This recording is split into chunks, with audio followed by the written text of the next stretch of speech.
Karena ibu bilang kalau ada urusan cucu menyucu gitu ya, atau pemilihan. Oh, segala apapun dia Gubernur mau apa gitu, presiden, dapat mau nganter kemari kantor suratnya. Makanya apa bilang apa ya, lurah pemilihan kalau lurah yang kayak gini selalu dapat kan, tapi masalah bantuan apapun nggak pernah.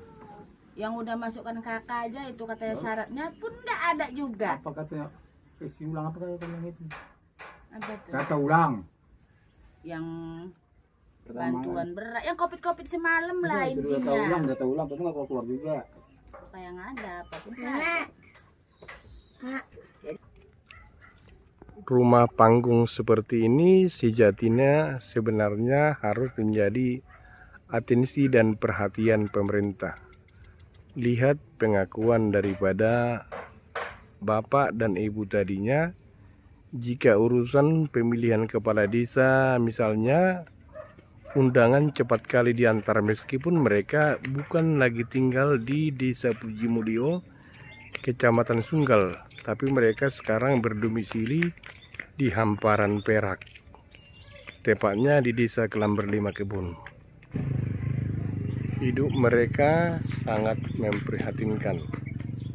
Hari ini akan saya coba intervensi bagaimana supaya keluarga ini keluar dari zona kemiskinan.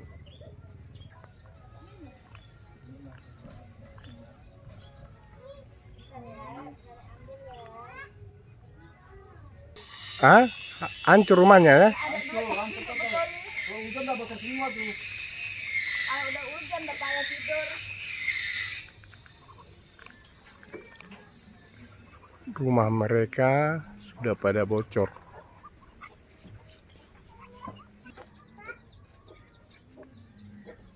Itu bapak makan tadi? Rame Ada habis obatnya. apa, napasin, baru apa lagi, bintang 7, Macam-macam. rokol, Kalau pokoknya asal obat gede lah, kalau ada duit asal nanti baru bentuk apa mau racun itu telan.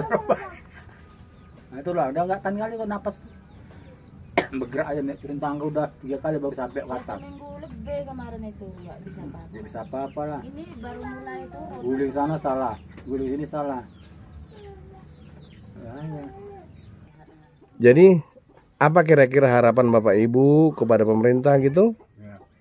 Menurut saya mau saya itu ya pemerintah yang pastilah bantuan yang diturunkan pemerintah nampakkanlah kepada semua pemimpin daerah, terutama lurah, ya turunkan mana dia mengetahui mana yang perlu bantuan, mana tidak.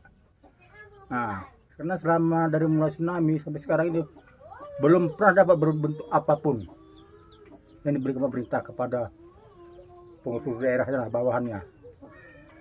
Nah, jadi saya mohonlah bantuannya dan tolonglah saya diperhatikan. Karena sama sekali saya pun ini belum bisa lah untuk bekerja sepenuhnya. Karena untuk jalan aja susah. Dengan pernapasan saya sendiri pun saya berat bawa diri saya sendiri.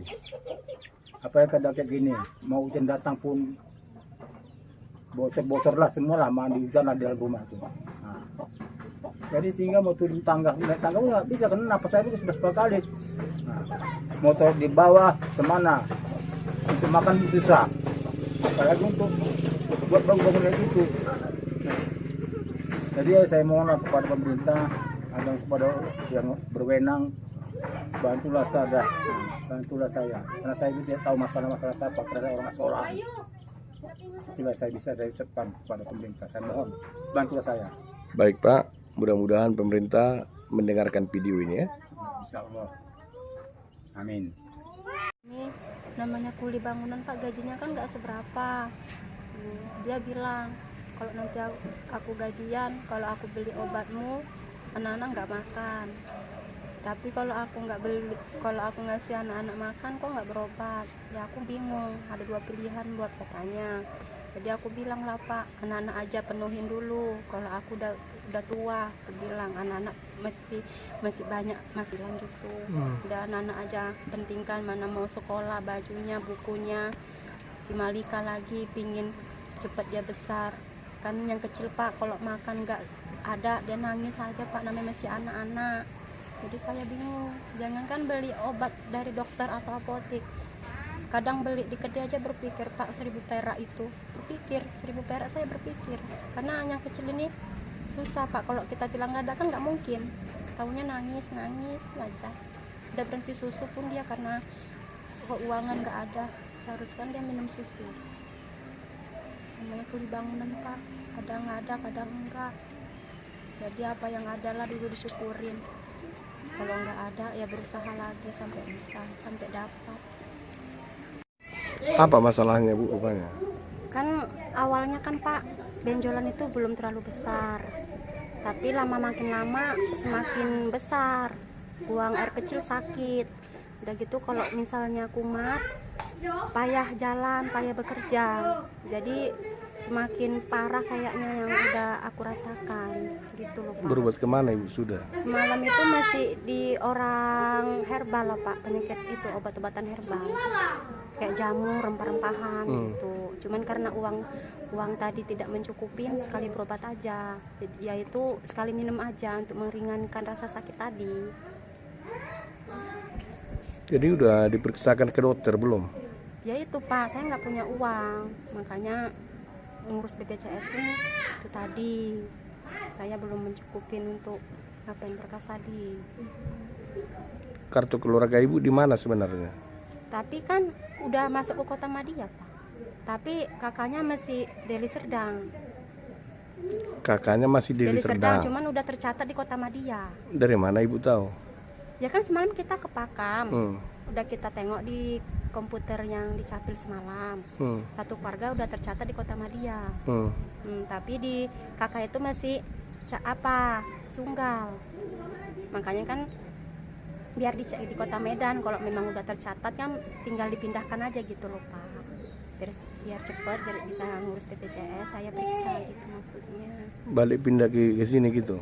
Ya mau diteruskan ke Kota Madia pun bisa, mau ke Deli Serdang pun ya nggak apa-apa, yang mana bagusnya, yang mana baiknya, biar cepet gitu loh Pak. Makin lama saya kayaknya udah menyerah, sakit ini kayak menggerogotin badan, sakit kali gitu loh Pak.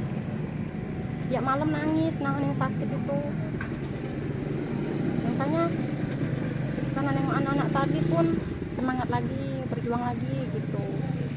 Beli obat di apotek pun nggak sanggup, uang nggak ada, kadang pun makan Pak. Jadi saya pun bingung mau kayak mana. Perjuangan suami pun untuk kerja cukup untuk makan, itu pun kadang nggak makan Pak. Kadang nggak makan? Gila Pak, kadang nggak makan, sumpah. Ya kadang kalau ngurusin obat-obatan itu kan Pak, bagusan untuk makan anak. Saya udah orang tua, nahanin sakit udah biasa. Kalau anak tadi kan nggak bisa nahan lapar, anak-anak nggak tahu orang tuanya susah.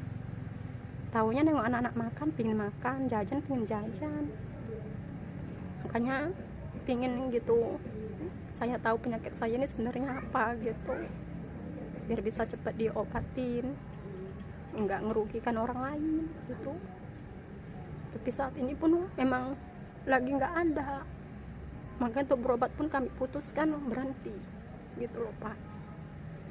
Yang herannya pas berobat semalam dikatakan kena ginjal sama paru-paru, itu yang buat saya takut bakalan cepat ninggalin anak-anak ini gitunya Pak.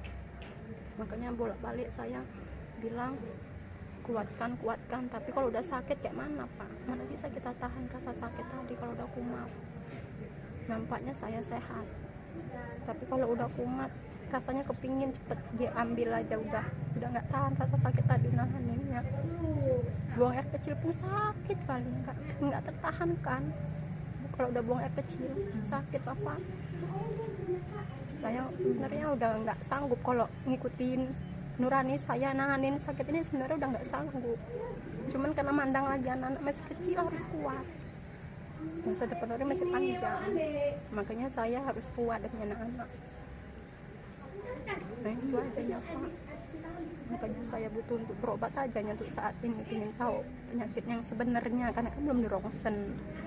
Karena kan cuma satu yang ngobatin, itulah yang dikatakan dia kena ginjal, lambung akut sama paru-paru, yang menyebabkan benjolan tadi numbuh di dalam kelamin tadi, yang susah buang air kecil, itulah kata dia tadi. Cuma Kalau kita ke medis belum pernah sih, karena kan ronsen besar biayanya Pak. Jangan untuk ronsen, beli obat, makan aja kami pun kadang mamanya ngasih makan. Kalau boleh tahu apa pekerjaan ibu? Nggak ada. Ibu nggak ada kerja, hanya mengurus anak aja. Suami Buruh Pak. buruh apa tuh? Apa? Apa? Buruh bangunan. Oh, kuli bangunan. Kuli bangunan. Pekerjaan nggak menetap ya? Enggak. Kalau udah habis kerjaannya ya kalau misalnya ada lanjut, kalau nggak ada yang nganggur. Siapa namamu ibu? Emma Sartika, Berapa tahun usianya? 35. Udah 35 tahun. Kasihan ya bu. Orang ini di jadi awak juga lah, awak sama dia aja lah yang bantu dia. Kalau nggak ada apa-apa di rumah ya awak juga yang bantu dia. Oh Kalau gitu. nggak ada beras, nggak ada apa ya awak ngasihnya nggak banyak sih, entah 1 kilo gitu ya awak kasih juga. Namanya ada anaknya kan, kasihan kita. Udah mulai. Ini sebenarnya yang selalu saya suarakan kepada pemerintah, bagaimana pemerataan pembangunan itu sampai kepada masyarakat marginal yang tidak punya penghasilan. Nah, ini salah satunya seharusnya ini diintervensi oleh pemerintah. Mereka sekarang tinggal di Desa Kelam Berdima Kebun, Kecamatan Hamparan Perak. Sementara mereka penduduk Desa Puji Mulyo, Kecamatan Sunggal. Seharusnya ada koordinasi antara pemerintah, ya. Jadi jika saya temukan seperti ini, hal-hal kemanusiaan, hati kita sangat tersayat gitu ya.